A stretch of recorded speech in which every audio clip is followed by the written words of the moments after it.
My name is Cole Merrick, and I've been invisible for 15 years. Not literally, of course. I still cast a shadow, still bump into furniture when I'm not paying attention, still leave coffee rings on the kitchen counter that make my wife Isla sigh with theatrical disappointment. But in every way that matters, socially, professionally, emotionally, I might as well be a ghost haunting my own life. Cole, stop fidgeting with your tie. Isla snaps, her manicured fingers batting mine away from my throat. You look like you're trying to hang yourself with it. We're standing in our bedroom, getting ready for her company's annual gala, the same bedroom where she's taken exactly 3 phone calls in the past week that she thought I couldn't hear. The same bedroom where she's been sleeping on her side of our king-sized bed, like there's an invisible wall down the middle. Maybe I am, I mutter, but she's already moved on to critiquing my shoes. Those are scuffed.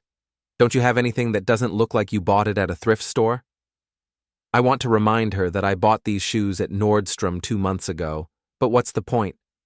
In Isla's world, I'm the supporting character who's supposed to blend into the background. The reliable husband who pays half the mortgage, picks up dry cleaning, and stands quietly at company functions while she networks with people who actually matter. Where exactly am I supposed to position myself tonight? I ask, because we've done this dance before. Behind the executives, near the bar, but not at the bar. You know how you get when you drink too much.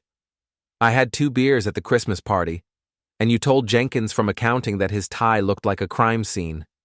It did look like a crime scene. Isla turns to face me, and for just a moment I see something flicker across her expression, something that might be guilt if I didn't know better. But then it's gone, replaced by the practiced smile she wears like armor. Just, don't embarrass me tonight, okay? This is important. Everything is important to Isla. Her career, her image, her standing in the social hierarchy of Meridian Financial Group. What's never important is how any of it affects me. I adjust my tie one final time and nod. Got it. Stand in the corner, smile when spoken to, and pretend I'm grateful to be there. You are grateful to be there, she says, but there's no conviction in her voice. The drive to the downtown Marriott takes 23 minutes, during which Isla spends exactly 0 seconds talking to me and 22 minutes and 47 seconds texting someone whose contact name I can't see from the passenger seat. Her phone buzzes constantly, like an electronic heartbeat, and each notification makes her smile in a way she hasn't smiled at me in months. Work emergency? I ask when we're stopped at a red light. Just coordinating with the team, she says without looking up. The team. Right. The same team that includes Scott Williams, her supposed mentor who drives a Porsche and wears cologne that costs more than my monthly car payment. The same Scott Williams whose name has been popping up in Isla's conversations with increasing frequency over the past 6 months. The Marriott's ballroom is exactly what you'd expect from a corporate function. Crystal chandeliers, round tables draped in white linen, and enough floral arrangements to stock a funeral home. The kind of place where conversations happen in hushed tones, and everyone's measuring everyone else's net worth by the cut of their suit. Isla immediately abandons me for a cluster of women near the registration table. I recognize most of them. Megan Torres from HR, who gossips like it's an Olympic sport. Trish Campbell, who runs the compliance department and always looks like she's smelling something unpleasant. And Janet Kim, whose husband owns half the commercial real estate in the city. I make my way to my assigned position near the bar, close enough to look like I belong, far enough away to avoid accidentally inserting myself into important conversations. The bartender, a kid who can't be more than 25, gives me a sympathetic look. Rough crowd? He asks. You have no idea. What can I get you? Whiskey, make it a double. That kind of night, huh? That kind of marriage. He slides the glass across the bar with the practiced discretion of someone who's served plenty of miserable husbands at corporate functions. I take a sip and watch Isla work the room like she's running for office. She's good at it. The bright smile, the firm handshake, the way she tilts her head just so when someone's talking, as if their words are the most fascinating thing she's ever heard. It's the same performance she gave me when we first met 12 years ago at a coffee shop near the university.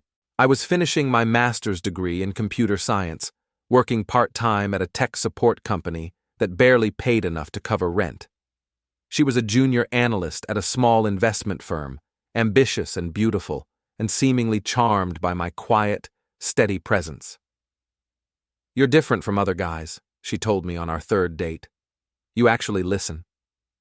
What she meant, I realize now, was that I was easy to manage, predictable, safe. The ballroom fills up over the next hour. I recognize most of the faces, senior executives, department heads, a few clients who warrant special treatment. They all know Isla's name. Maybe half of them remember mine. "Cole, right?" says a voice behind me. I turn to find Marcus Chen, one of the senior partners. We've met exactly 4 times in the past 3 years. "That's right. Good to see you, Marcus. How's the consulting business?" "Can't complain." Which is true, mostly because no one would listen if I did. "Still doing the security audits?" "Among other things." He nods absently, already scanning the room for someone more important to talk to. "Well, good seeing you. Give my regards to... Isabel?" "Isla." "Right. Isla." He disappears into the crowd, leaving me alone with my whiskey and my wounded pride. This is my life, forgotten names, half-remembered conversations, and a wife who introduces me as my husband Cole in the same tone she might use to say, my accountant, or my dentist. The evening progresses exactly as expected until it doesn't. At 8:15, the conversations in the ballroom begin to quiet. Someone near the entrance is causing a stir, not the loud, disruptive kind, but the subtle shift in attention that happens when someone genuinely important enters a room. I can see her before she's formally introduced. Mid-40s, silver-streaked hair pulled back in a simple bun, wearing a black dress that probably cost more than my car.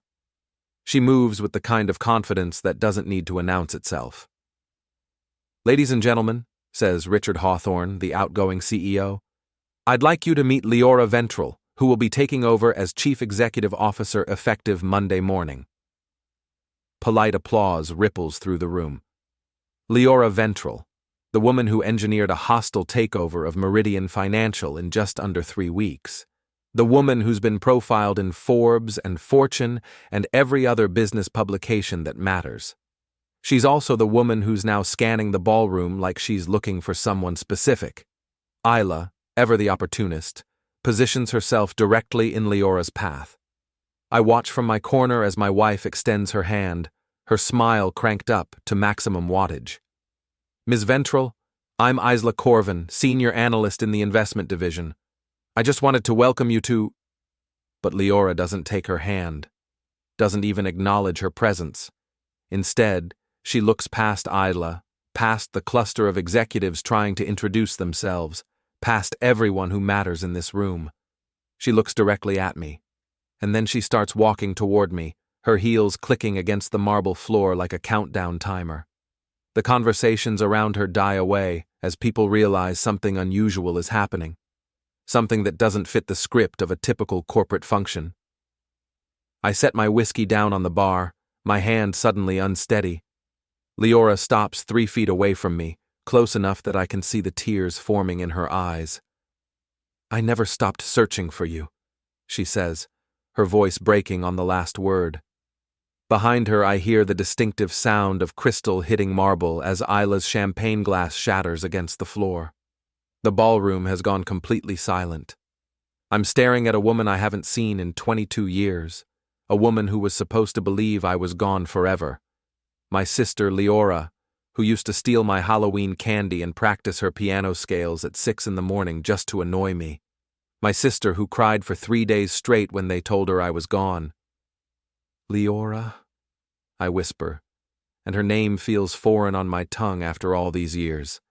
She takes another step closer, and I can see she's fighting to maintain her composure in front of a room full of strangers. The same way she fought not to cry when our father left, or when our mother got sick, or during any of the dozen other crises that shaped our childhood. "You look older," she says, and despite everything, I almost smile. "So do you. I kept your picture on my desk, the one from your college graduation. People always asked who it was, and I never knew what to tell them. I'm dimly aware that we have an audience, 200 people in formal wear, watching this reunion like it's dinner theater. But I can't seem to focus on anything except my sister's face and the impossible fact that she's standing here." "How did you find me?" I ask. "I didn't. Not exactly." She glances around the room, suddenly remembering where we are. "Maybe we should talk privately." "Yes," says a sharp voice behind her.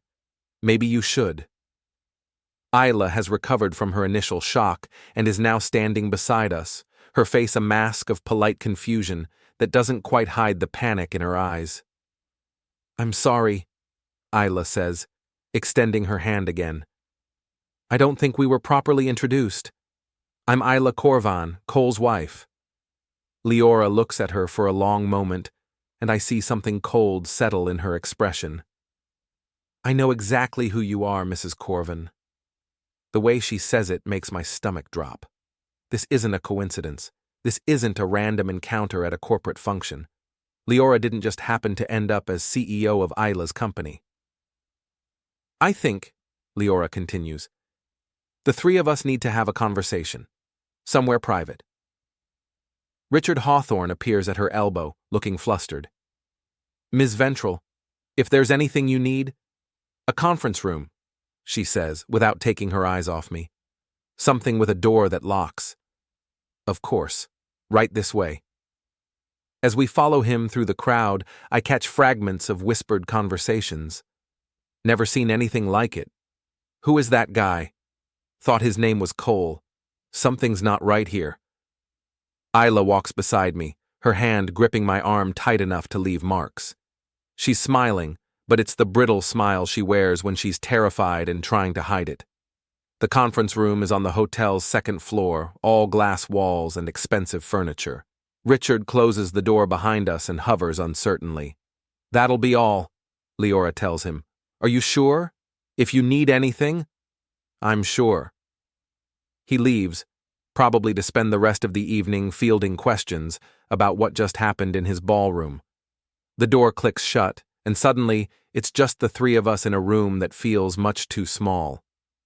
Leora sits at the head of the conference table.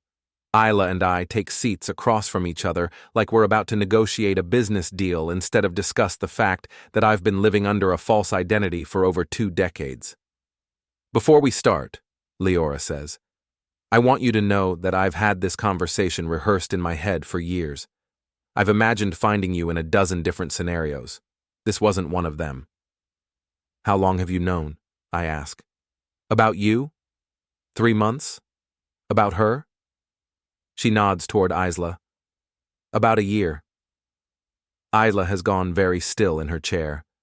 "I'm sorry, but I don't understand what's happening here."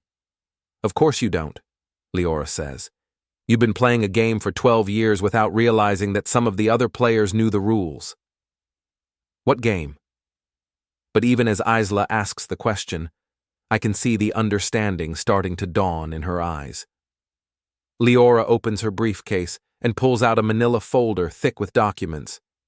"Should I start with the forged estate papers, or would you prefer to begin with how you accessed classified military records through your father's DOJ connections?" The color drains from Isla's face. "I think," I say slowly, "you'd better start at the beginning." Leora spreads several documents across the table. Cole Merrick was declared lost in action 22 years ago during a classified operation in Eastern Europe. Dental records confirmed his demise. I received a flag and a medal and a very sincere apology from a colonel who couldn't tell me any details about how my brother passed away. She pulls out a photograph, my military ID photo from 1992. What they didn't tell me was that Cole had been extracted alive and placed in witness protection under a new identity. The operation had been compromised, And there were people who would have spent considerable resources hunting him down. The easiest solution was to let everyone believe he was gone. Including me, I say. Including you, apparently. They told you it would be temporary. 5 years, maybe 10, until the situation cooled down. But bureaucracy has a way of making temporary arrangements permanent. I remember those early years, the safe house in Oregon, the new Social Security number, the careful construction of a background that would pass casual inspection. They promised I'd be able to contact my family eventually. Eventually became never. I hired investigators, Leora continues, spent more money than I care to think about trying to find out what really happened to you. Got nowhere for 20 years. So what changed? I got rich. She says it matter-of-factly, without pride or embarrassment. Rich enough to buy companies, rich enough to access information that wasn't available before, rich enough to notice when someone started filing fraudulent claims against our mother's estate. She slides another document across the table. It's a probate filing, dated 18 months ago, claiming spousal inheritance rights for Cole Merrick's widow. Isla's signature is at the bottom. You want to explain this? Leora asks her. Isla's mouth opens and closes without making a sound. She looks like a fish gasping for air. I can explain it, I say, because suddenly everything makes sense. She knew who I was. She's known all along. Not all along, Leora corrects. My investigators traced the records access. She found out 3 years into your marriage, right around the time she started making inquiries about military survivor benefits. I turn to look at my wife, really look at her, and see a stranger. You married me for money. Money you thought you'd get when Leora passed away. It wasn't like that, Isla says, but her voice is barely a whisper. What was it like? I loved you. I do love you. You love the idea of me. The quiet, dependable husband who doesn't ask too many questions and doesn't have any family to complicate things. Cole, please. How much? I ask Leora. How much was she trying to steal? 4.2 million. Our mother's entire estate, plus the life insurance payout I received when you were declared lost in action. $4.2 million. Enough to explain a lot of things. Why Isla always seemed disappointed in my modest consulting income. Why she never wanted to talk about having children. Why she's been so eager for me to take life insurance policies with her as the beneficiary. There's more, Leora says. The estate fraud was just the beginning. She's been positioning herself for years, building relationships with people who might be useful when the inheritance came through. People like Scott Williams? Leora nods. Her mentor at work. Also her lover for the past 8 months, though I suspect you already figured that out. I had, but hearing it confirmed still feels like a punch to the gut. Scott's been helping her navigate the legal complexities of claiming survivor benefits. He's also been feeding her information about potential investment opportunities, insider trading, essentially, based on deals the company was negotiating. That's illegal, I say. Very illegal. The SEC has been building a case for months. Isla finally finds her voice. You can't prove any of this. Actually, I can. Leora pulls out another folder. Bank records, email communications, hotel receipts, phone logs. My forensic accountants are very thorough. Even if that's all true, Isla says, Cole is still legally lost in action. His identity now is fraudulent. If this comes out, he'll be the one in trouble. She's right, and we all know it. My current identity might not survive close scrutiny, especially if federal investigators start asking questions about witness protection programs. That's where things get interesting, Leora says, because I didn't just buy Meridian Financial to expose your fraud. I bought it to offer my brother a way out. She slides a business card across the table. Leora Ventrell, Chief Executive Officer. As of Monday morning, I'm your boss. Both of your bosses. The implications hit me slowly. Leora isn't just rich, she's powerful. Powerful enough to protect me from bureaucratic complications, powerful enough to make problems disappear, powerful enough to destroy Isla's life if she chooses to. What do you want? Isla asks. Justice, Leora says simply. My brother has spent 22 years thinking his family abandoned him. You've spent 12 years lying to him, stealing from him, and planning to profit from his supposed demise. That ends now. And if I refuse to cooperate? Then Monday morning, I'll hand everything over to the FBI, the SEC, and the IRS.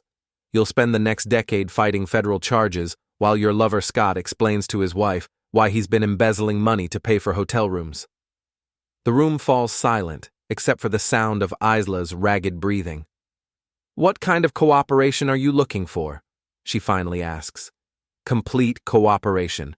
You'll confess to the estate fraud, return any money you've already accessed, and provide testimony against Scott Williams for the insider trading scheme. And in return? In return, I don't destroy you completely. It's not mercy, exactly. It's more like a controlled demolition instead of a nuclear bomb. Isla looks at me, searching for some sign that I'll intervene on her behalf, that I'll choose her over the sister I thought was gone forever. Cole, she says, we can work this out. We can fix this. But I'm already shaking my head. You can't fix 12 years of lies, Isla. You can't fix the fact that you married me for money I didn't even know existed. I do love you. Maybe you do. But you love money more. She starts to cry then, real tears, not the calculated emotional manipulation she's used on me before. But it's too late for tears. I need some air, I say, standing up from the table. Cole, Leora starts. I'll be back. I just need a minute to process all this. I leave them in the conference room and walk to the hotel's roof deck, where the city lights stretch out below like a circuit board. The night air is cool against my face, and for the first time in years, I feel like I can breathe properly. My phone buzzes with a text message from a number I don't recognize. We need to talk. Meet me in the parking garage in 10 minutes. Come alone. S. Scott Williams. Apparently, word travels fast. I look back toward the hotel, where my wife and my sister are probably negotiating the terms of Isla's surrender. Then I head for the elevator. Time to have that conversation. The parking garage smells like motor oil and concrete dust. Scott Williams is waiting for me between a BMW and a Mercedes, looking like a man who's just watched his carefully constructed world collapse in real time. He's younger than me by maybe 5 years, with the kind of artificially perfect teeth that come from expensive dental work, and the kind of tan that comes from weekend golf games with clients. His Porsche is parked behind him, gleaming under the fluorescent lights like a monument to his success. Cole, he says, extending his hand like we're meeting for a business lunch. I think there's been a misunderstanding. I don't shake his hand. What kind of misunderstanding? About Isla and me, about the nature of our relationship. You mean the nature of your affair? His smile falters slightly. It's not what you think. What I think is that you've been sleeping with my wife for 8 months while helping her commit federal crimes. Am I wrong? Look, Cole, can I call you Cole? This whole situation has gotten out of hand. Isla came to me for advice about some financial matters, and things just developed from there. Financial matters like how to steal my sister's inheritance? I wouldn't call it stealing, more like correcting an oversight. The casual way he says it makes my hands clench into fists. An oversight? You were declared legally lost in action. That makes Isla your widow, entitled to survivor benefits. The fact that you're actually alive is just a technicality. A technicality. From a legal standpoint, yes. I study his face, looking for some sign of shame or guilt or basic human decency. I don't find any. How long have you known who I really am? Isla told me about 6 months ago. She was worried about the complexity of the estate claims, wanted professional advice. And your advice was to commit fraud. My advice was to claim what was rightfully hers, What's rightfully yours, technically, since you're married. Except I didn't know about any of it. Well, that was Isla's decision. She thought it would be easier to handle the paperwork herself. Easier. Like stealing millions of dollars is just another item on a to-do list. What about the insider trading? I ask. What about it? Don't play dumb, Scott. I know you've been feeding Isla information about deals the company was negotiating. I may have mentioned a few opportunities in casual conversation. That's not insider trading. That's networking. It's a federal crime. It's business. He's either genuinely delusional or a much better actor than I gave him credit for. Either way, I'm starting to understand why Leora looked so disgusted when she talked about him. Here's what's going to happen, Scott continues. You're going to go back upstairs and tell your sister that this was all a big mistake, a misunderstanding between family members that got blown out of proportion. And why would I do that? Because if you don't, I'll make sure everyone knows about your little identity problem. The military doesn't like it when people fake their own demise, even for national security reasons. There could be serious consequences. Are you threatening me? I'm explaining the situation. You cooperate, and everyone walks away from this without any permanent damage. You don't cooperate, and things get complicated for everyone. I take a step closer to him, close enough to smell his expensive cologne and see the nervous sweat starting to form on his forehead. Let me explain something to you, Scott. I spent 6 years in military intelligence before they put me in witness protection. I know how to make people disappear without leaving a trace. I know how to access bank accounts, phone records, and email servers that you didn't even know existed. His Adam's apple bobs as he swallows hard. More importantly, I continue, I know how to make your life very uncomfortable without doing anything technically illegal. Your Porsche, for instance. Beautiful car. Shame if someone were to accidentally key the paint job, or slash the tires, or fill the gas tank with sugar. You can't. Your wife, too. Jessica, right? Works at the art gallery downtown? I bet she'd be very interested to know about those hotel receipts Leora mentioned. The ones with your name and Isla's name on them. This is extortion. No, this is a conversation between two men who both have something to lose. The difference is, I've already lost everything that mattered to me. You still have something left to protect. He's backing away from me now, his confidence evaporating like morning mist. Think about it carefully, Scott. You can keep pushing this, and I'll make sure everyone in your social circle knows exactly what kind of man you are. Your clients, your golf buddies, your wife's book club. I'll make you famous in all the wrong ways. You're insane. I'm motivated. There's a difference. I turn and walk away, leaving him standing next to his precious Porsche. Behind me, I hear him fumbling for his phone, probably calling Isla to report on our conversation. Back upstairs, I find the conference room empty except for Leora, who's packing documents into her briefcase. Where's Isla? Gone. She said she needed to think about my offer.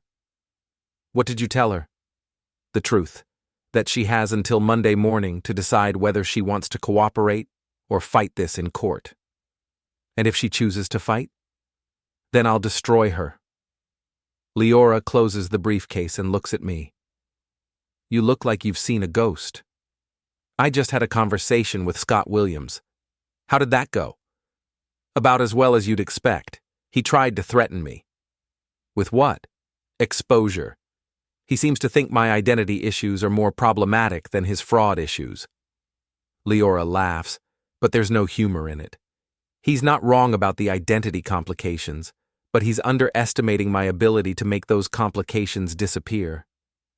Can you really do that? Cole, I'm worth about $200 million.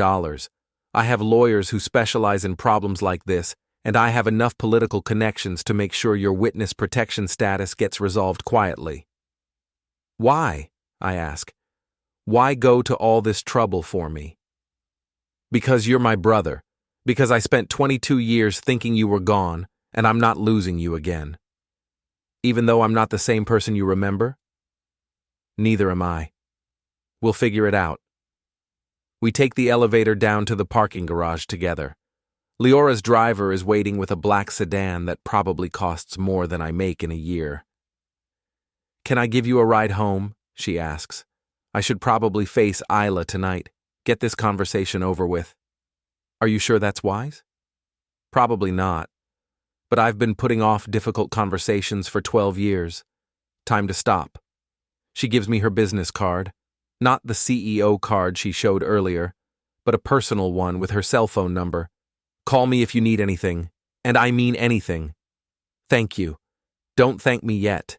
This is just the beginning. The drive home takes longer than usual because I keep taking wrong turns, my mind replaying the evening's revelations.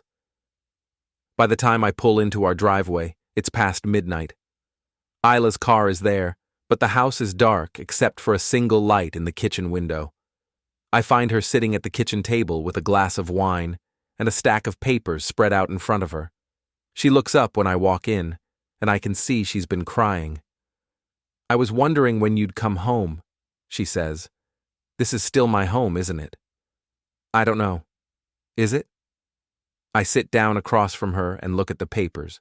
Legal documents, bank statements, insurance policies, the paper trail of our marriage reduced to a pile of evidence. How long were you planning to keep this up? I ask. Keep what up? The act, the loving wife routine. Were you going to wait until Leora passed away naturally, or were you hoping for something more convenient? That's a terrible thing to say. It's a terrible thing to wonder about. But here we are. She refills her wine glass with shaking hands. I never wanted to hurt you. But you were willing to lie to me for 12 years. I was protecting you. From what? From the truth. From having to deal with all the complications of your real identity. That wasn't your choice to make. Wasn't it? You seemed happy with our quiet life. You never asked questions about my work, never pushed for more information about my family or my past. You were content to let me handle the complicated stuff. She's not wrong, and that stings more than I want to admit. I did let her handle the complicated stuff. I was happy to be the quiet, dependable husband who didn't make waves. What about Scott? I ask. What about him? Do you love him? She's quiet for a long time, staring into her wine glass like it might contain answers.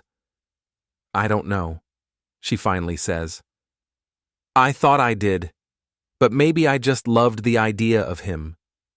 The idea of him? Someone who saw me as more than just a wife. Someone who treated me like I was important, like my opinions mattered. I always thought your opinions mattered. Did you? Or did you just agree with me because it was easier than arguing? Another hit that lands too close to home. How many times over the years had I nodded along with her decisions, her plans, her vision of our future, without really engaging with what she was saying? Maybe we both made mistakes, I say. Maybe. But mine were bigger. Yeah, they were.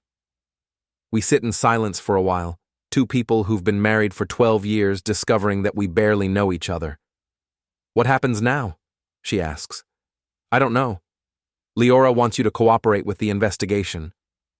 And if I don't? Then she'll make sure you face the full consequences of what you've done.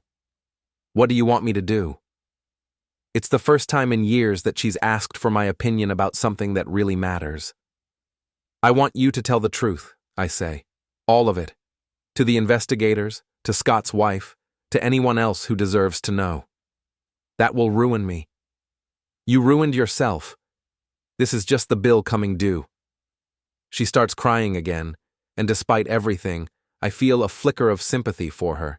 She made terrible choices, but she's still the woman I loved for 12 years. Will you help me? She asks. Help you how? Figure out how to make this right. How to minimize the damage.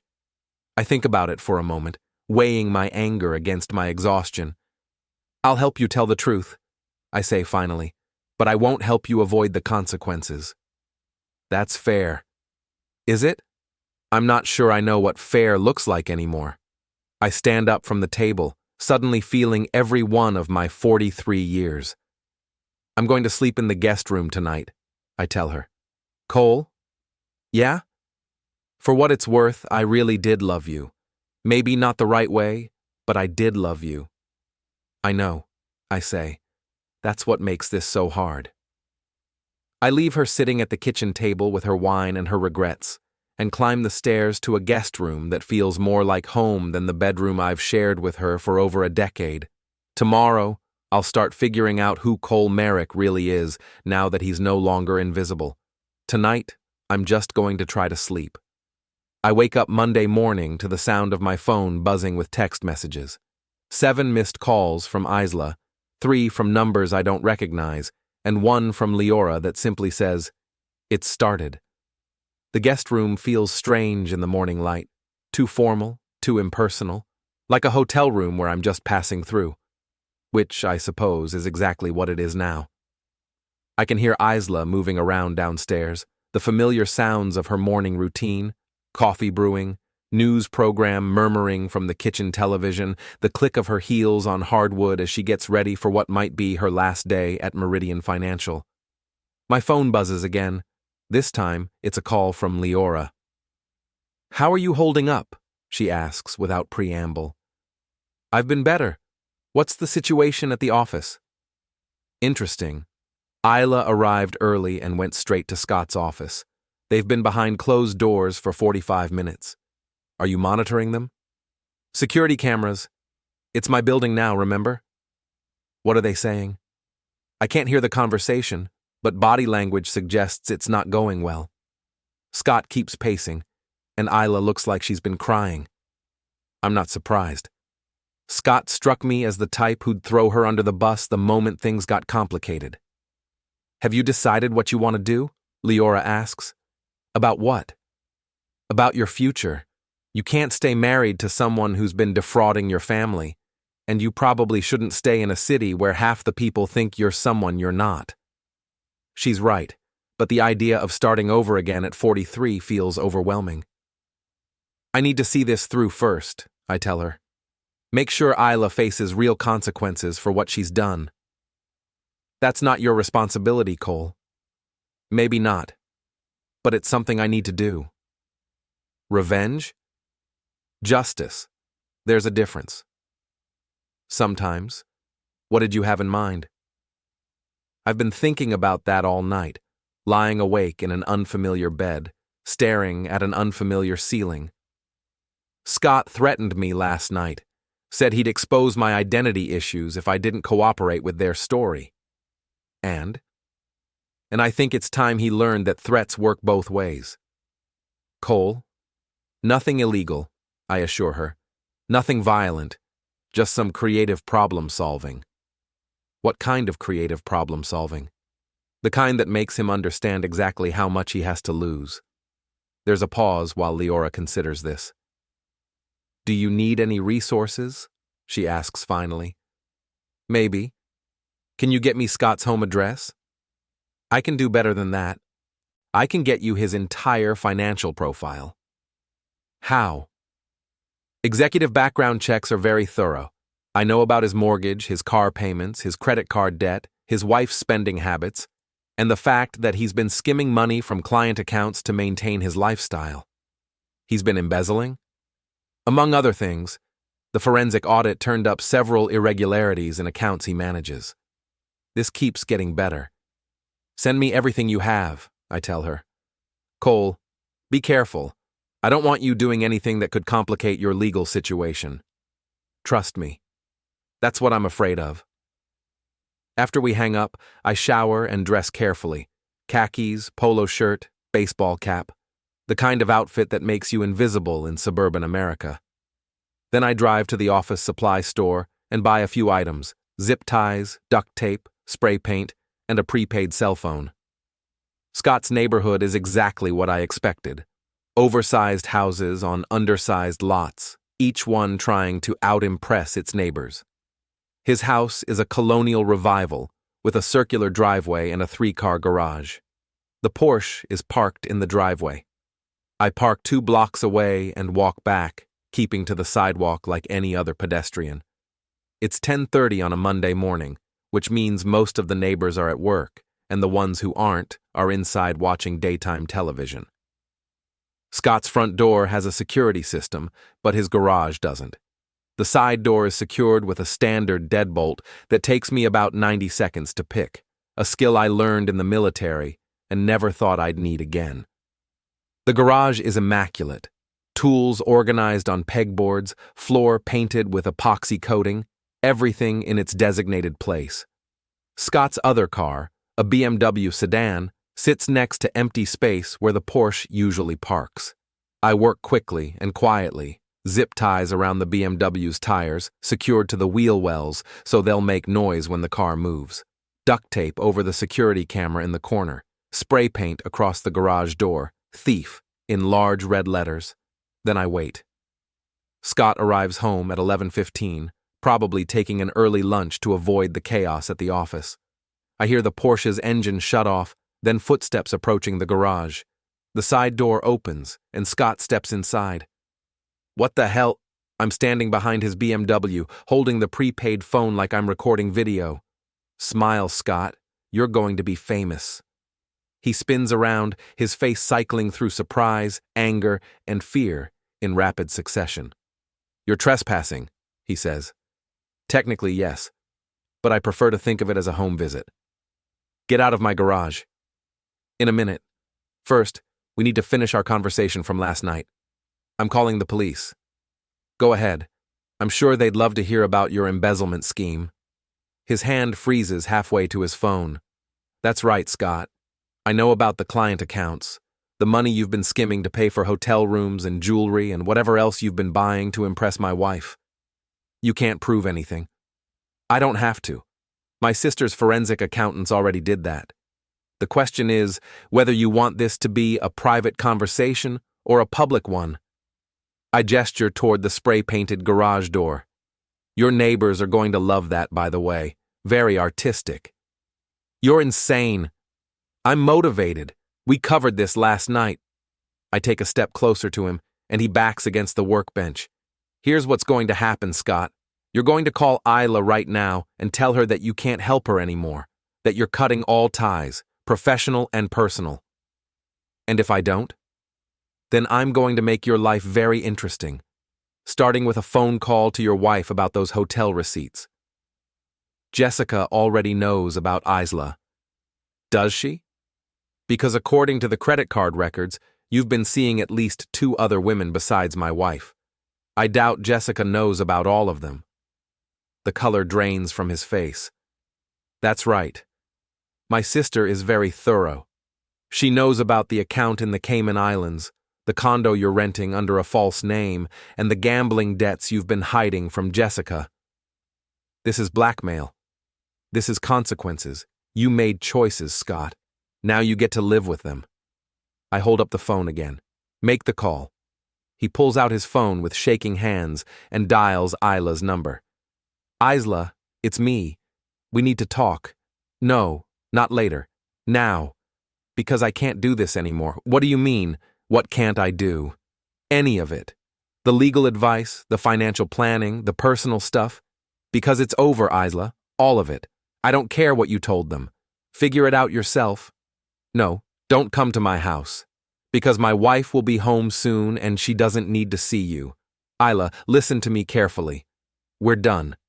Don't call me, don't text me, don't show up at my office. If you try to contact me again, I'll file a restraining order. He hangs up and looks at me with pure hatred. Satisfied? Getting there. Now call your boss and resign. What? You heard me. Call Richard Hawthorne and tell him you're resigning effective immediately. I'm not doing that. Then I'm calling Jessica right now. I start dialing a number on the prepaid phone. Wait, he says. Wait. I'm waiting. If I resign, I lose everything. My pension, my benefits, my severance package. You're going to lose all that anyway when the embezzlement investigation concludes. This way, you get to keep some dignity. Some dignity? You spray-painted thief on my garage door. That was just to get your attention. The real humiliation comes if you don't cooperate. He makes the second phone call, his voice shaking as he explains to Richard that he's resigning for personal reasons and won't be returning to the office. Good, I say when he hangs up. Now we're getting somewhere. Are you finished? Almost. One more thing. I pull out a manila envelope and hand it to him. What's this? Divorce papers. Jessica's attorney filed them this morning. His face goes completely white. How? My sister had a very interesting conversation with your wife over the weekend. Showed her some photographs, some bank records, some hotel receipts. Jessica was surprisingly grateful for the information. You destroyed my marriage. No, Scott, you destroyed your marriage. I just made sure Jessica found out about it. I head toward the side door, then pause. Oh, and Scott, if you ever threaten me or my family again, this conversation will seem like a friendly chat compared to what happens next. I leave him standing in his ruined garage, surrounded by the wreckage of his carefully constructed life.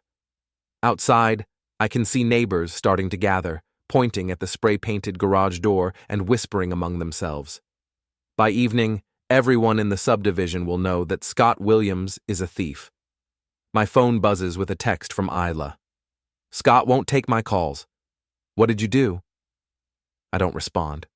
Instead, I drive to Leora's office building, where my sister is waiting with a bottle of expensive whiskey and a smile that reminds me of our father. How did it go? She asks. Phase 1 is complete. Phase 1. Scott's neutralized. Now we deal with Isla. What did you have in mind? I pour myself a drink and settle into the leather chair across from her desk. Something poetic, I say. Something that fits the crime. Meaning? She married me for money she thought she'd inherit when you passed away, so let's show her exactly what she's lost. Leora raises her glass in a toast. To justice.